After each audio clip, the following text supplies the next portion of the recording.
बेटी के घर का खाना। अरे भाई साहब, आप बिल्कुल भी चिंता मत करिए।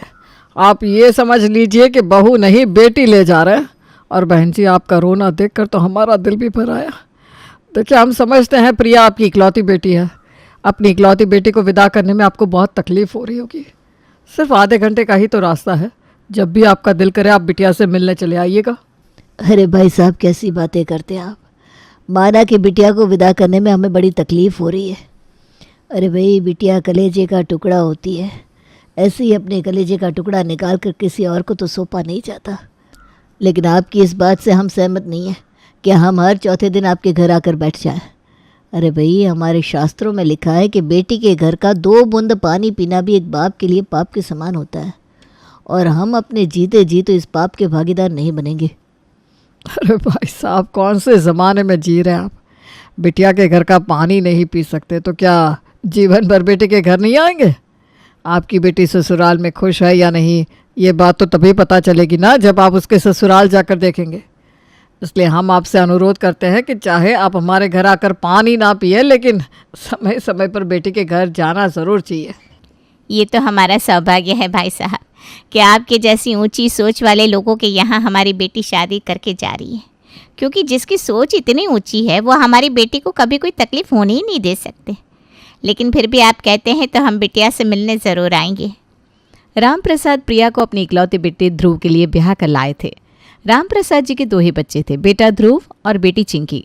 कई सारी लड़कियां देखने के बाद अंत में उन्हें अपने बेटे ध्रुव के लिए प्रिया जंच जाती है और शादी करके प्रिया राम प्रसाद जी के घर की बहू बन जाती है। शादी के बाद अरे भाग्यवान, हम तो हमेशा यही सोचते थे बेटे की शादी करेंगे, पता नहीं कैसी बहू आएगी, कैसे समधी मिलेंगे। लेकिन जब से ललित जी से मिले हैं हमें तो उनके संस्कारों पर बड़ा गर्व है। आज के ज़माने में उन पुराने संस्कारों को ज़िंदा रखे हुए हैं जिन्हें हम सब कब के भूल कर आगे बढ़ गए हैं। ठीक कह रहे हैं जी। मैं भी शीला बहन को समझा बुझा कर आई हूँ कि अपने मन पर कोई बोझ ना रखें। अब वो ज़माना नहीं रहा कि बिटिया के घर का पानी पीना पाप माना जाए।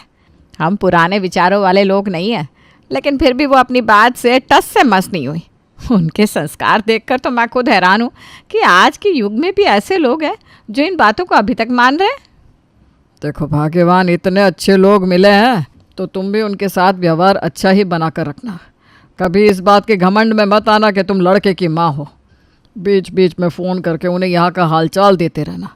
वो तो अपनी तरफ से यहाँ आना नहीं चाहेंगे, लेकिन हमारा फ़र्ज़ बनता है कि हम उन्हें समय पर यहाँ आने के लिए न्योता भेजते रहें। आखिर किस माँ बाप का दिल नहीं चाहेगा कि वह अपनी शादीशुदा बेटी को आकर मिले।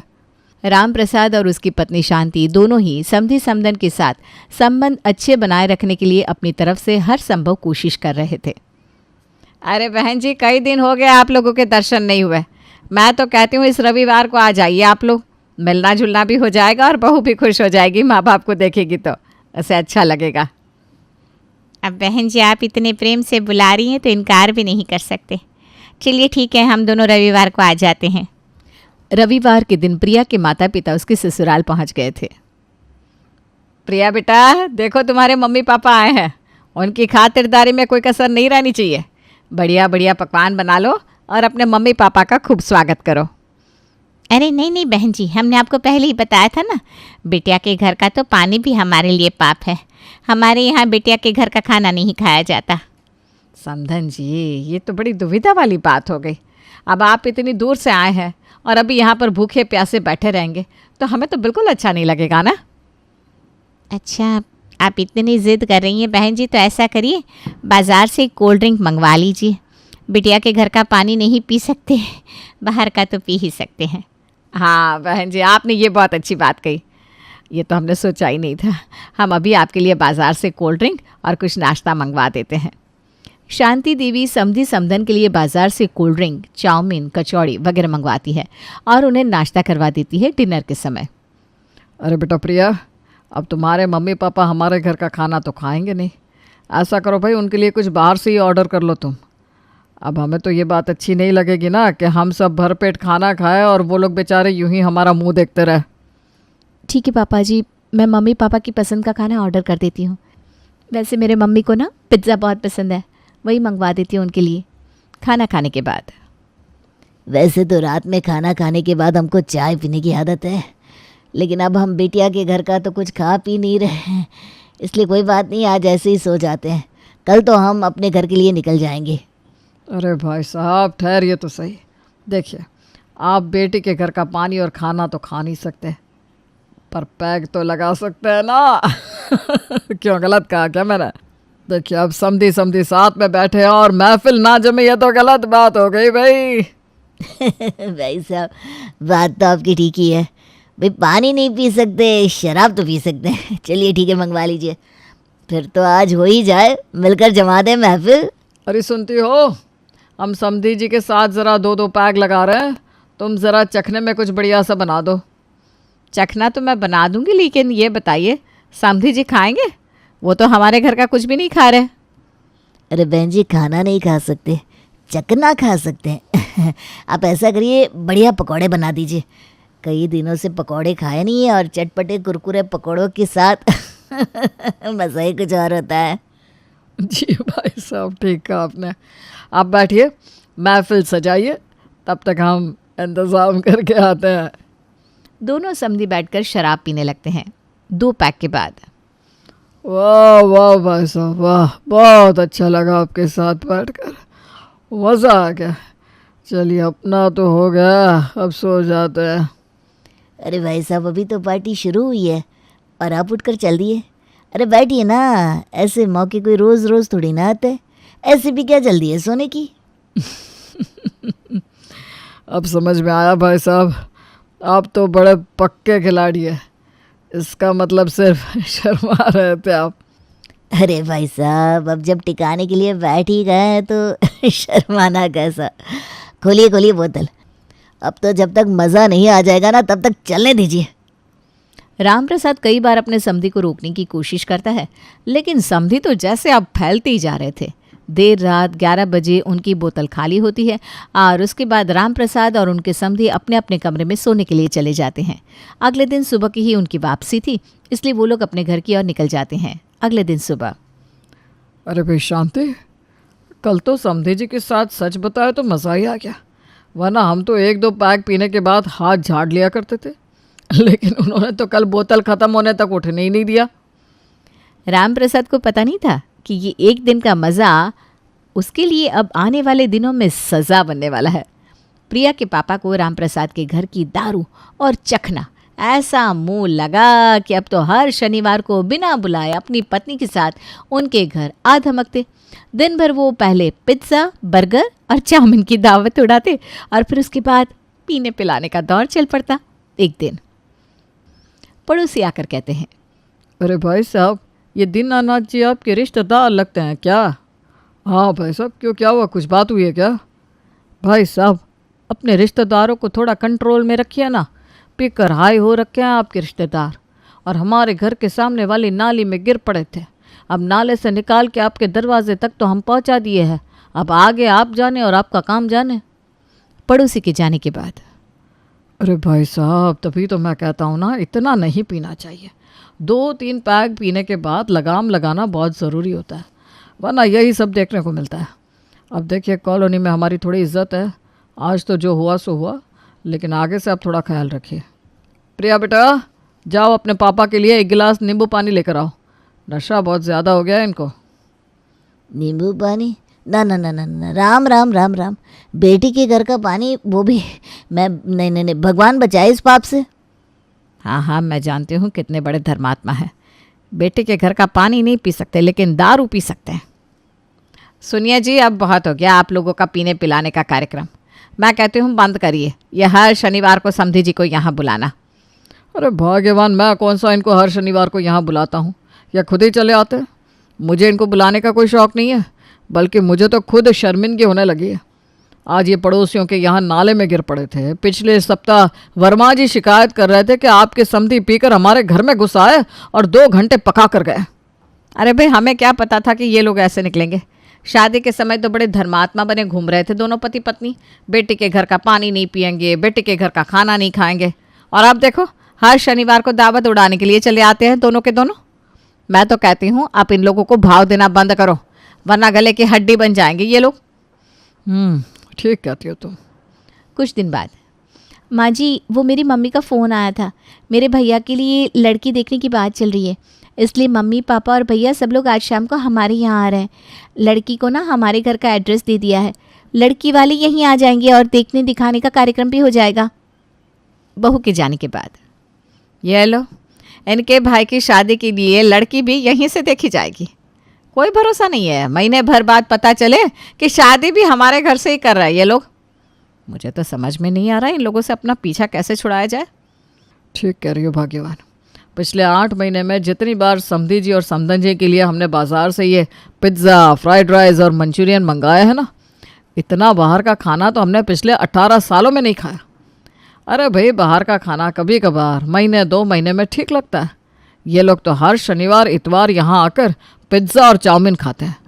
पैसों की तो बर्बादी हो ही रही है, ऊपर से हमारी प्राइवेसी में जो दखल हो रहा है उसकी तो बात ही अलग। अरे बाकी सब तो ठीक है, मैं ये कह रही हूँ कि आपने नोटिस किया कुछ? किस बारे में बात कर रही हो भाग्यवान? मैं समझ नहीं पा रहा हूँ। अरे अपनी बेटी चिंकी के बारे में बात कर रही हूँ।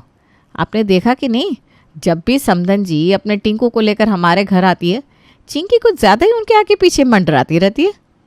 कहीं कुछ पक तो नहीं रहा है ना इन दोनों के बीच में? अब अगर तुम्हारे मन में डाउट आ ही गया है तो बुलाओ चिंकी को, सच क्या है वो खुद ही बता देगी। चिंकी बेटा, यहाँ आओ। देखो, प्रिया के घर वाले यहाँ टिंकू के लिए लड़की देखने के लिए आए थे, लेकिन मैं देख रही हूँ कि उस टिंकू का ध्यान उस लड़की से ज़्यादा तुम्हारे ऊपर था, और तुम भी उस टिंकू के आगे पीछे घूम रही थी। मेरी नज़र धोखा नहीं खा सकती। सच सच बताओ, क्या बात है? ठीक है मम्मी, अब जब आप सब कुछ समझ गई हैं तो मैं खुलकर बता देती हूँ। मैं नहीं चाहती हूँ कि उस टिंकू की शादी किसी रीना टीना के साथ हो। मुझे ना टिंकू बहुत अच्छा लगता है और मैं उसी के साथ शादी करना चाहती हूँ। है ये देखो, गजब बेशर्मी है। अरे हम फटकारने के लिए तुम्हें यहाँ बुलाए हैं और तुम बेशर्मों की तरह माँ के साथ मुँह जोरी कर रही हो। अरे भाग्यवान, शांत हो जाओ। जवान बच्चे हैं, ऐसे चीखने चिल्लाने से समस्या का हल नहीं निकलेगा। ठीक है चिंकी, तुम अपने कमरे में जाओ, मैं तुम्हारी माँ से बात करता हूँ।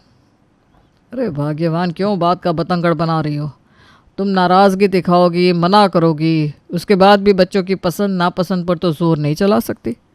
अब अगर इसे वो पसंद है तो हमारी समझदारी इसी में है कि हम खुशी खुशी इसका हाथ दे दें। अच्छा, एक बच्चे की शादी उस परिवार में करके तो हम आज तक अपना सर पीट रहे हैं। अब आप ये चाहते हैं कि अपनी बेटी का रिश्ता भी मैं उसी घर में कर दूं, ताकि दीनानाथ जी और उनकी धर्मपत्नी सारी जिंदगी के लिए हमारे घर आकर बैठ जाए? अच्छा ये बताओ, दीनानाथ जी यहाँ आकर क्या कहते हैं? यही ना कि बेटी के घर का तो हम पानी भी नहीं पीते। अब जब हमारी बेटी उनके घर जाएगी तो ये डायलॉग तो हम भी मार सकते हैं। समझी कि नहीं कुछ? अरे बड़ा गजब का दिमाग लगाया आपने, मान गए आपको। ठीक कहते हो। अब आया हूँ उठ पहाड़ के नीचे, हो जाने दीजिए चिंकी और टिंकू की शादी, फिर मैं इनको दिन में तारे दिखाती हूँ। गिन गिन कर बदले ना लिए ना तो मेरा नाम भी शांति नहीं। जल्दी ही चिंकी और टिंकू की शादी की बात चलती है और चिंकी शादी करके दीनानाथ के घर की बहू बन जाती है। शादी के बाद अरे भाई दीनानाथ जी, कैसे हैं आप? भाई बिटिया की याद आई तो हम तो चले आए उससे मिलने के लिए। अरे भाई साहब, बहुत अच्छा किया जो आप बिटिया से मिलने के लिए यहाँ चले आइए। बैठिए बैठिए, अभी आपके लिए चाय पानी का इंतज़ाम करते हैं। अरे भाई साहब, राम राम राम। बिटिया का घर और चाय पानी, ये पाप मत कराइए आप हमसे। आप ही ने सिखाया है भाई, अब अपनी कही बात को काटिए मत। अरे भाई साहब, ये तो हम भूल ही गए थे। ये बताइए क्या खातिर की जाए आपकी? बस ज़्यादा कुछ नहीं भाई साहब, वो गट्टू हलवाई है ना, उसके यहाँ से 3-4 ग्लास बादाम मिल्क मंगवा लीजिए। वो क्या है ना, सोडा पीने से मेरा पेट थोड़ा गड़बड़ हो जाता है। और हाँ, नाश्ते में ना देसी घी की कचौड़ियाँ और बीकानेर वाले से लड्डू मंगवा लीजिएगा। अभी नाश्ता तो हम लोग हल्का ही करेंगे, फिर खाने के समय देख लिया जाएगा। मैंने सुना है आपके शहर में बड़े अच्छे अच्छे रेस्टोरेंट हैं। बहन जी ठीक कह रहे हैं आप, अब बैठिए, हम अभी मंगवा देते हैं। डिनर के समय अब आपके घर का तो हम कुछ खा नहीं सकते। मैंने सुना है आपके यहाँ एक बहुत बढ़िया 5 सितारा होटल खुला है। आप डिनर ना आज वहीं से ऑर्डर कर दीजिए। वो क्या है ना, छोटे छोटे रेस्टोरेंट वाले पता नहीं कैसा खाना बनाते हैं, साफ़ सफाई का ख्याल रखते भी है कि नहीं। इसलिए आप ना 2-3 तरह की सब्जी, सलाद, रायता और पुलाव मंगवा दीजिए, बस ज़्यादा कुछ करने की ज़रूरत नहीं है। हाँ भाई साहब, अपनी तो घर वाली बात है। अब देखिए, मजबूरी की बात है कि हम बिटिया के घर का खा नहीं सकते, वरना ये होटल वोटल का खाना तो हमें कुछ खास पसंद ही नहीं है। अरे भाई साहब, हमें आए हुए 5-6 घंटे हो गए, आपके चेहरे पर खुशी नहीं दिखाई दे रही। भाई क्या हुआ? आज हमारे पीने पिलाने के कार्यक्रम का हम तो पूरा मूड बना कर आए थे और आप एक पूछ ही नहीं रहे। भाई साहब, आप ही ने कहा ना कि बेटी के घर का कुछ खाएंगे नहीं। अरे भाई साहब, पानी ही तो नहीं पिया जाता, दारू पीने में कोई समस्या नहीं है। आप ही देख लीजिए, हमारे शास्त्रों में ऐसा कहाँ लिखा है कि बेटी के घर का चकना नहीं खा सकते। भोजन के बारे में मना किया गया है, तो भोजन तो हम बेटी के घर पे कतई नहीं करते। दीनानाथ को उसका ही वार उल्टा पड़ गया था। राम प्रसाद और उसकी पत्नी अब नियम से हर शुक्रवार शनिवार को बेटी के ससुराल आने लगते हैं। इससे पहले कि दीनानाथ उनके घर जाकर धमकते, वो दोनों अपने पूरे परिवार के साथ वहाँ डेरा जमा लेते। रोज़ रोज़ समधी समधन की खातिरदारी करते करते अब दीनानाथ और उसकी पत्नी की कमर टूट चुकी थी। ऊपर से हर बार उनके आने पर बाहर से खाना मंगवाना पड़ता, जिसके कारण उनका बजट भी डगमगाने लगा था। चिंकी बेटा, एक ज़रूरी बात करनी थी तुमसे। जी बाबूजी। हम कह रहे थे कि जब तुम्हारे मम्मी पापा यहाँ पर आकर कुछ खा पी नहीं सकते, तो फिर बेचारे यहाँ आकर परेशान क्यों होते हैं? अब हमें भी कहाँ अच्छा लगता है कि घर आए मेहमान को हम बाहर से मंगा कर चाय नाश्ता कराएं, हैं? तुम ऐसा करो, हर शनिवार को तुम ही अपने मायके चली जाया करो, उन्हें भी रोज़ रोज़ यहाँ आकर परेशान नहीं होना पड़ेगा, और वो भी अपने घर में बैठे बैठे अपनी बेटी से मिल लिया करेंगे, हैं? लेकिन बाबूजी, आप भी तो प्रिया भाभी से मिलना चाहते होंगे ना? अरे बेटा, अब 1 साल हो गया प्रिया की शादी को, आखिर कब तक वो हमारे मुंह में फंसी रहेगी? कभी कभी बुला लिया करेंगे उसे। बाकी मुझे ऐसा लगता है कि अब उसे भी ना उसका घर संभाल लेना चाहिए। राम प्रसाद और शांति का तीर बिल्कुल सही निशाने पर लगा था। अब दीनानाथ और उसकी पत्नी ने रोज़ रोज़ प्रिया के यहाँ जाकर उन्हें परेशान करना बंद कर दिया था।